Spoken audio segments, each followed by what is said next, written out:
Olá, nós somos acadêmicos do segundo semestre de Agronomia do Instituto Federal do Mato Grosso do Sul e hoje nós vamos gravar o nosso vídeo sobre o neossolo quartzarênico. Eu sou a Evelyn Marques, ela é a Amanda Cristina, Matheus Diniz, Samuel Jandrei e ele é o Grigor dos Santos.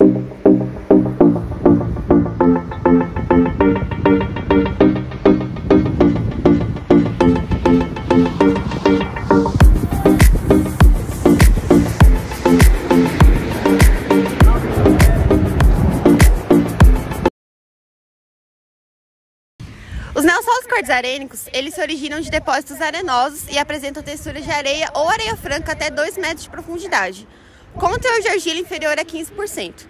Embora eles sejam considerados como de baixa aptidão agrícola, a demanda por novas áreas para o seu cultivo após a década de 1970 culminou com a incorporação desses solos para o sistema de pastagem e, posteriormente, para o processo de produção de grãos. Bom, o uso contínuo desses solos, com culturas anuais, ele pode acarretar rápida degradação. Então, o manejo correto ele pode elevar o seu potencial produtivo em curto prazo. Ele morfologicamente parece o latossolo vermelho e amarelo. Aqui na região que a gente está gravando o vídeo, a gente encontrou vários solos com essa característica. E o que a gente pode usar para diferenciar o latossolo vermelho e amarelo do neossolo quartzarênico é que ele possui areia em todo o seu perfil e também o seu teor de argila é um fato determinante para a gente diferenciar. Os solos arenosos são ecologicamente considerados muito frágeis e o seu uso agrícola contínuo deve ser evitado.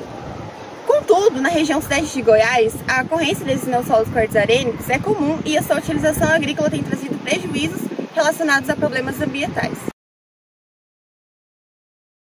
Vamos falar um pouquinho sobre o relevo dos neossolos quartzarênicos. O relevo é um dos condicionantes da pedogênese, que remonta a ideia de que a sua diversidade de formas influencia na formação e configuração espacial dos solos. Bom, como podemos ver, nessa classe de solo aqui, nessa região que a gente está, ela apresenta o relevo plano ou o relevo suave ondulado.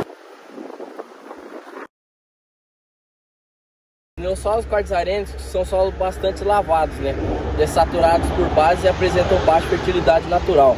Está relacionado aí principalmente com o manejo da adubação, O recomendado para esse tipo de solo é fazer correções e adubações, regularmente, dependendo aí da cultura que for produzida nesse tipo de solo.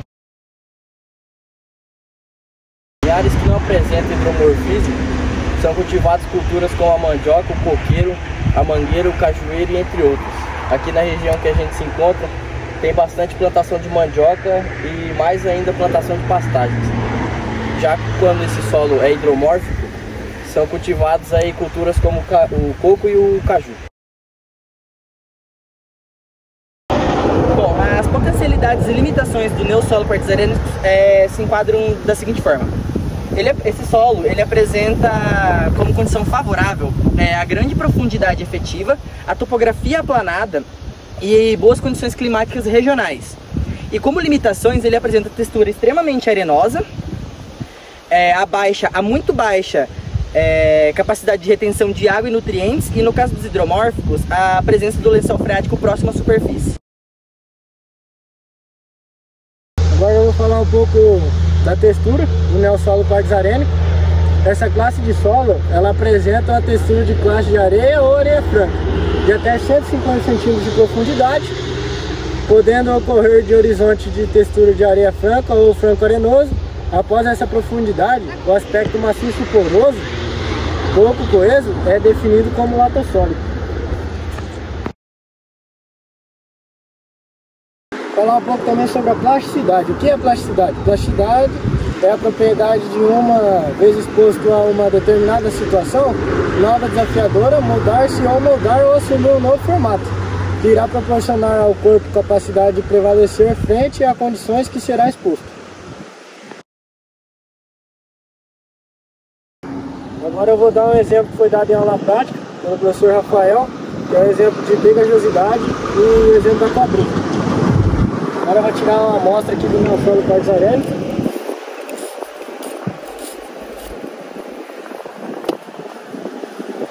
Vou molhar aqui ele um pouco para a gente analisar mais certinho a textura do solo.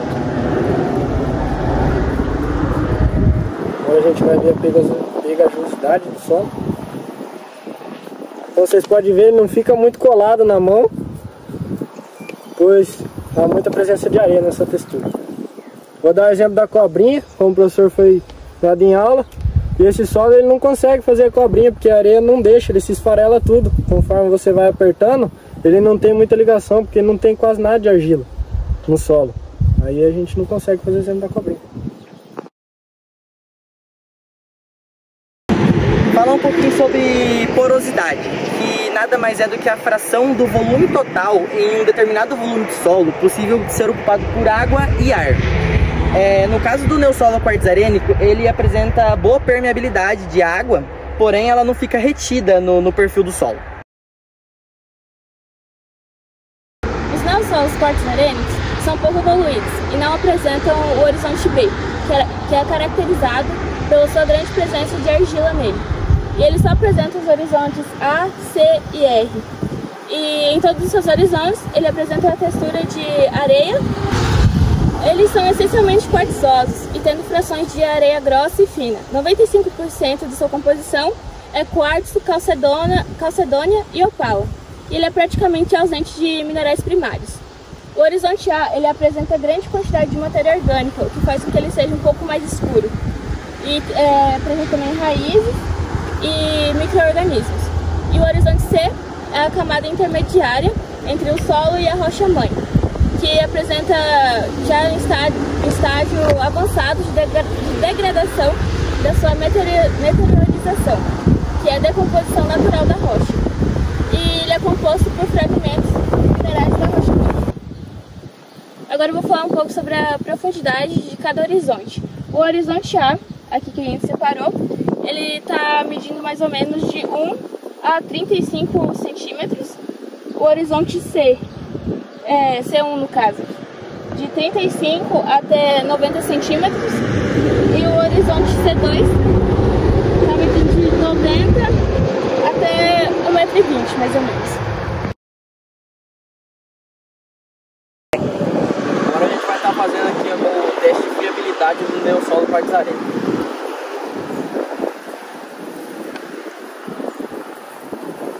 Bom, a friabilidade ela é o conceito da facilidade de uma substância sólida ao se quebrar em pedaços menores durante uma fricção ou contato de manuseamento. O teste de friabilidade pode ser feito dessa forma, realizado através da ruptura do fragmento do solo úmido entre os dedos indicadores e o polegar. Como já foi dito, se considerarmos o relevo de ocorrência, o processo erosivo não é tão alto. Porém, nós devemos nos precaver com as erosões devido à textura desse solo, que é essencialmente arenoso.